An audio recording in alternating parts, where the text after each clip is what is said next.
It's Money Monday, a segment here at 4 o'clock where we talk about easy to understand ways to navigate our finances, which is often confusing. Here to help us out is our financial expert, Paul Hood from Hood CPAs.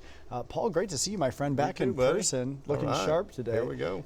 We have some great questions that came in over this past week. Let's start with Scott.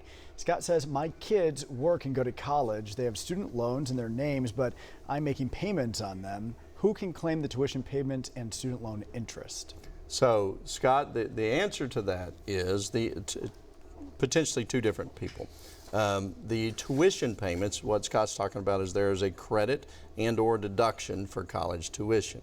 It's whoever claims that person as a dependent. So if Scott claims his kids as child as a dependent, then he can take that credit or that deduction. As far as the interest, it's whoever's Social Security number it's in. So if the debt is the child's, Scott can't take it. If the debt is Scott's, then he can deduct the interest. I think my father is still trying to claim me as a dependent. Yeah. At least did all the way up to the point that he was able to by law. Next question goes to Gary. Gary says, I'm getting divorced. When I file my personal taxes this year, will the only thing to change is filing as single? That's question one. This gets a little sticky. We also own a business together. Yikes. How should we separate the business? That's tough without having a lot of information on what kind of business that is. Well, you know, I unfortunately deal with this a lot. So the answer to the first question is filing status. Typically, the IRS looks at one day, and it's December 31st. Are you married or are you single? If your divorce is not final, you have to file married filing joint or married filing separate.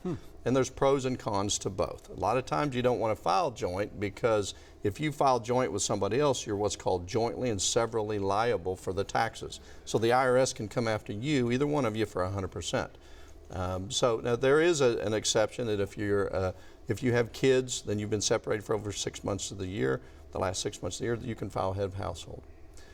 So that's a difficult thing. Now on the business, really, it depends on if the business is an entity, an LLC or a corporation. If it is, then that's simple. They each get a K-1. If it's a sole proprietorship, then you can do it as a joint venture and split the numbers 50-50. It really gets down to what the attorneys agree to. Okay.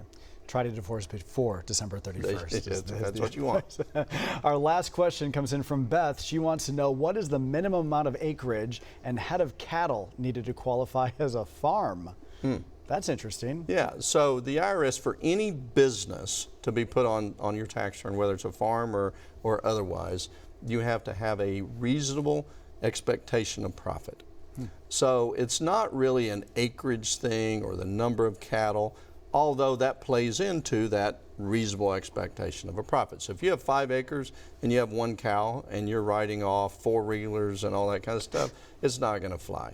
So generally speaking, 20 acres with 5 or 6, head of cows, you could probably do okay.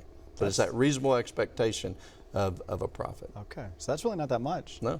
A little bit of acreage, throw a little cattle out there and get chickens on there, and you got it. Get those 4-wheelers going. That's right. All right, good to see you, Paul. You too, and if you have a financial question you'd like for us to chat about next Monday, you can send in your question right now to moneymondays@griffin.news.